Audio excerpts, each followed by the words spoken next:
টানা বৃষ্টিতে ডুবে আছে দেশের বিভিন্ন এলাকা। এই বিষয়ে আরো জানাতে চট্টগ্রামের সাতকানিয়া থেকে সরাসরি যুক্ত হচ্ছেন সহকর্মী আরিফুল ইসলাম। আরিফ, দুর্গতদের মাঝে ত্রাণ বিতরণ ব্যবস্থাপনা কেমন দেখছেন এবং স্থানীয় জনপ্রতিনিধি এবং প্রশাসনের কোনো ব্যবস্থা আছে কিনা এই বিষয়ে জানাবেন।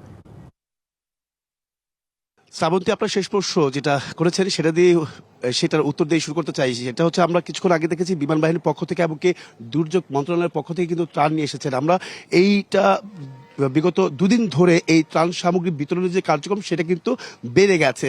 বিভিন্ন জায়গায় জায়গায় তারা কিন্তু যাওয়ার চেষ্টা করছেন, একদম প্রত্যন্ত জায়গায়। যেহেতু সাতকানিয়ার পুরো জায়গা জুড়েই বলা যায় সাতকানিয়াটা আসলে ভালো নেই, সাতকানিয়া মূলত পানির নিচে তলিয়ে আছে। তবে আশাবাণী হচ্ছে একটাই, সেটা হচ্ছে এইখানকার যারা স্থানীয় যারা আছেন তাদের কাছে জিজ্ঞেস করা হলো যে আসলে পানি কমতে শুরু করেছে কিনা। যেহেতু আপনি জানেন আজকে চট্টগ্রামে সকাল থেকে কোনো আসলে বৃষ্টির দেখা পাওয়া যায়নি, রোদ উঠছে আবার আকাশ মেঘলা, সেই বিষয়টা কিন্তু আমরা দেখতে পাচ্ছি। তো সেক্ষেত্রে পানি কমতে শুরু করেছে। আমি যে জায়গাটিতে হাঁটছি সেটা হচ্ছে আমার বুকের সম পরিমাণ পানিটা ছিল, যেটা এখন আর নেই। তার মানে বুঝতে হবে যে স্থানীয়দের কথা, তারা বলছেন যে পানি কমতে শুরু করেছে। এখানকার বাসিন্দারা এখন অপেক্ষায় আছেন, যেহেতু আপনি জানেন যে একটা প্রাকৃতিক দুর্যোগ বা প্রাকৃতিক এই ধরনের বিপর্যস্ত পরিস্থিতির পরবর্তী আসলে করণীয় কি সেটা কিন্তু আসলে তারা জানেন না। বিশেষ করে চিকিৎসা সেবা সেটা কিন্তু একেবারেই নেমে গেছে বা একেবারেই নিম্ন পর্যায়ে। তো সেক্ষেত্রে অনেকটাই তারা কিন্তু আতঙ্কে আছেন যে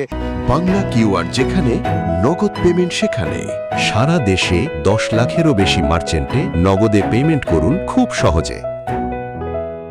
এই পানি নেমে যাওয়ার পরে যে ক্ষতটা তৈরি হবে সবকিছু নিয়েই তারা দুশ্চিন্তায় আছেন। তারা ঘর হারিয়েছেন, স্বপ্ন হারিয়েছেন, তাদের ফসলি জমি হারিয়েছেন, সবকিছু হারিয়ে তারা কিন্তু আজকে নিঃস্ব। এই পরবর্তী সময়ে যে আসলে কতটা বেগ পেতে হবে এইটা আবার নতুন করে গড়ে তোলার জন্য সেটা কিন্তু তারা বরাবরই এটা যুদ্ধ করে যান, সেই বিষয়টাও কিন্তু তারা আমাদেরকে বলেছেন। এমনকি এটাও বলেছেন যে এই ধরনের ক্ষত আবার নতুন করে গড়ে তোলার বিষয়টা যে কারোর কাছ থেকে সহযোগিতা পাবে, সরকারের কাছ থেকে বা বিভিন্ন জায়গা থেকে, সেই বিষয়টা কিন্তু আসলে তারা জানেন না কোত্থেকে তারা আবার নতুন করে গড়ে তুলবেন। আমি শেষ কথা দিয়ে যেতে চাই যে শ্রাবন্তী, এখানে এখন যে বর্তমান অবস্থাটা সেটা এখন পর্যন্ত বলা যায় কিছুটা পানি কমেছে। বিশেষ করে যেহেতু আমার এখানে বুক সম পরিমাণ পানি ছিল সেটা এখন কোমর পর্যন্ত এসেছে। তার মানে বুঝতে হবে যে বৃষ্টি না হলে দিন দিন আরও কমে আসবে, ভালো হওয়ার পথে সাতকানিয়া।